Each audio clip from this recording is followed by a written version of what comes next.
Jangan lupa like, komen, dan subscribe channel YouTube TVRI Bengkulu dan nyalakan lonceng notifikasinya.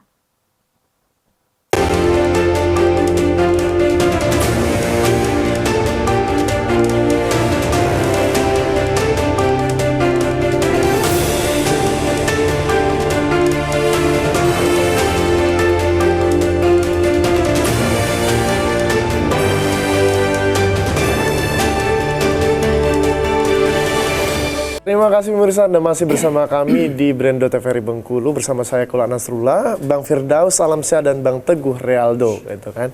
Hari ini kita membahas tentang berkarya untuk negeri, artinya berbicara tentang karya dan seni dan budaya juga yang diangkat selalu kayak gitu. Terus sama seperti pertanyaan sebelumnya nih ke Bang Firdaus mungkin ya dulu, untuk menanggapi kritikan-kritikan, artinya sebuah karya bukan hanya orang yang mendukung saja gitu kan, pasti ada orang yang mengkritik. Sebagai kreator budaya, sebagai orang seniman gitu kan, menanggapi kritikan-kritikan ataupun netizen nakal di sosial media seperti apa nih Bang? Kita kalau menanggapi netizen negatif ya. Negatif ya. Kita ingat dulu, dasar negatif itu berarti suka dan tidak suka. Jadi kalau di listrik positif negatif. Kalau negatifnya tidak ada, rasa hebat manapun power listriknya nggak akan timbul, nggak akan mengeluarkan cahaya. Artinya, sepahit apapun, kritikan-kritikan netizen itu sangat berarti untuk kita seniman. Contoh seperti itu.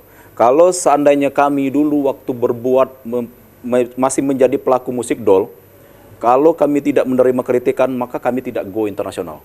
Kami pernah di Thailand 2 kali, di Singapura 1 kali, di Malaysia 1 kali. Kalau tidak karena kritikan orang, kita tidak akan sampai ke negeri seberang. Satu, waktu kita menjadi pelaku musik dol. Nah sekarang waktu di Kebek Palak, waktu kami menciptakan Kebek Palak, maka kritikan itu lebih pede lagi daripada pemusik dol.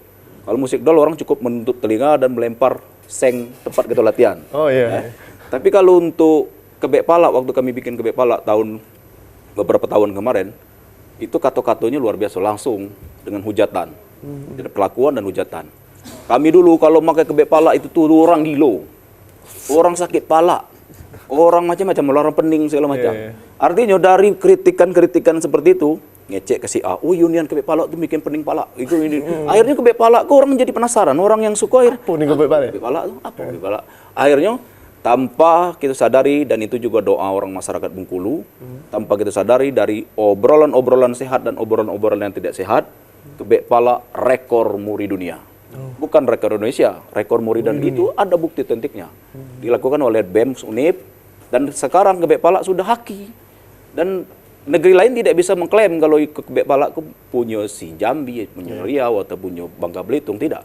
Hak cipta ya. Hak cipta sudah ada pada anak Bengkulu yang duduk di situ tadi. Yang mana tadi? Respect ya. Yang mana tadi? Ya kan artinya perjuangannya walaupun perih, penuh kerikil juga, penuh hujatan juga lah Bang. Sakitnya gitu kan. memang. Tapi kalau kita tanggapi hal-hal yang negatif itu menjadikan sebuah racun, maka kita akan mati dengan sendirinya. Keracunan sendiri kan ya? Keracunan. Orang ketika sudah bicara, "Oi, Kebek Palak itu apa? Sakit palak ini." Ketika sudah dia bicara, kan balik ke rumah. Kalau kita tidak menanggapi itu dengan hal-hal yang luar biasa, maka kita akan sakit sendiri. Kita berhenti. Stop. Mendengar, bicara, miring orang lain. Anda punya misi, Anda punya jalan, maka jalanlah sendiri. Perkara hasil kita serahkan pada yang di atas. Silakan berkarya sebebas-bebasnya gitu. Gitu ya. Perkara diterima atau tidak, kelak urusan. Yang penting berbuatlah. Gaya gitu Ji. Karena berkarya juga kan ya artinya kan kebebasan dan kemerdekaan juga untuk semua orang untuk bisa menyalurkan apapun potensi dalam dirinya gitu. Nah ke Bang Teguh nih, kalau Bang Teguh kan artinya juga di musik, di ini juga kan prosesnya tadi kan pasti dibantu dengan timnya juga artinya. Kalau melihat persaingan mungkin di dunia musik, kalau kita berbicara tentang musik budaya nih gitu kan, artinya kan mengangkat budaya-budaya lokal juga. Menganggap persaingan nggak nih Bang? Biasanya kan musik-musik kan sekarang kan yang kata netizen tuh yang relate nih gitu kan. Kalau yang lagi sakit hati tuh relate gitu kan, yang popnya lagu-lagu Gores, kayak gitu tuh. Kalau Abang sendiri menganggapnya seperti apa nih kalau budaya yang diangkat atau gaya-gayanya ada gaya tersendiri nggak untuk bisa menyalurkan mungkin lebih puitis ke bahasa daerahnya atau seperti apa? Jadi pertama yang saya nak jawab dulu masalah persaingan. Ah, Kalau ini pribadi Iya. ya, dan juga untuk kawan-kawan ataupun adik-adik yang saat ini sedang menggeluti dunia seni, jangan pernah kita merasa menganggap kawan-kawan satu hobi itu adalah satu pesaing. Jangan pernah kita anggap itu, karena ini bukan suatu perlombaan atau suatu apa atau untuk menjatuhkan, tetapi ayo kita rangkul kawan-kawan. Mungkin kalau kita merasa bersaing, ikut jauh di atas saya, senior di atas saya dalam bidang seni kan. Iya. Kalau misalnya saya tidak buat ikut suatu persaingan, mungkin saya tidak akan bisa satu duduk satu tempat. Frame ya sekarang ya. kan, apalagi saling bertukar pikiran. Jadi kalau untuk persaingan kita buang jauh-jauh itu. Selagi kita memang jalan kita lurus, kita untuk memajukan seni, kita untuk memajukan budaya, ayo kita rangkul segala. Kita rangkul segala supaya kenapa?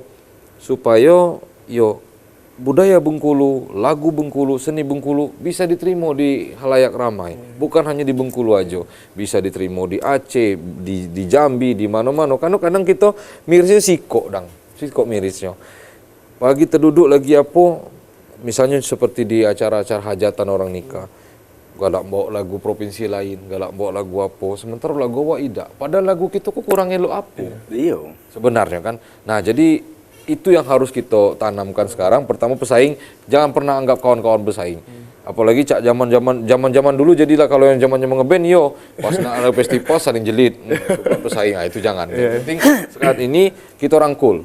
Yang kawan-kawan memang misalnya nih, kami juga bagi kawan-kawan yang sekarang lagi nak mengcover lagu-lagu seni atau apa, tidak punya wadah, ayo kita rangkul. Bareng-bareng, Kita sama bareng-bareng. Di tempat Abang Firdaus bisa, tempat saya juga bisa. Jadi ayo kita bareng-bareng. Nah itu kalau untuk masalah pesaing. Yang kedua tadi apa tadi? Gaya tekniknya sendiri untuk menyampaikan mungkin ininya kan sekarang kan orang netizen kan mau yang relate gitu, yang senang, lagu-lagu senang, yang sedih mungkin sekarang kan jadi, kayak gitu. Tadi sudah Abang sampaikan di awal pembicaraan bahwa kami ingin berusaha mengkemas satu lagu-lagu Bengkulu ini bagaimana milenial mungkin. Seperti yang bisa diterima ataupun yang saat ini anak-anak sekarang ini dengarnya musiknya apa sih? Ya. Nah, seperti lagu-lagu apa yang anak-anak sekarang nih, lagu-lagu senja, lagu apa? Lah, ya benar. Oke kan?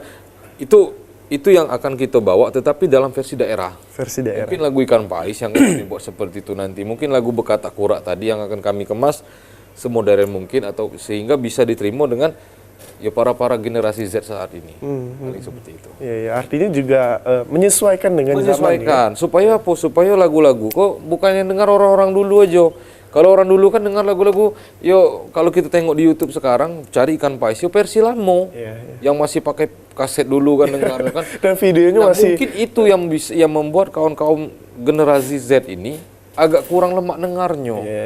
Tapi coba kita kemas ibaratnya yang zaman sekarang. Nah, itulah usaha kita saat ini. Renew aransemen lah ya. Benar, gitu, tanpa mengurangi, tanpa merubah liriknya. Ya, pesannya juga yang mungkin disampaikan dari lagu-lagu daerah itu. Kemasannya baik yang kita rubah. Oke, baik, ditahan dulu mungkin. Kayaknya semangat sekali nih Bang Firdaus sama Bang Teguh juga, tapi kita harus break dulu. Untuk para pemirsa jangan kemana-mana, tetap di TVRI Bengkulu.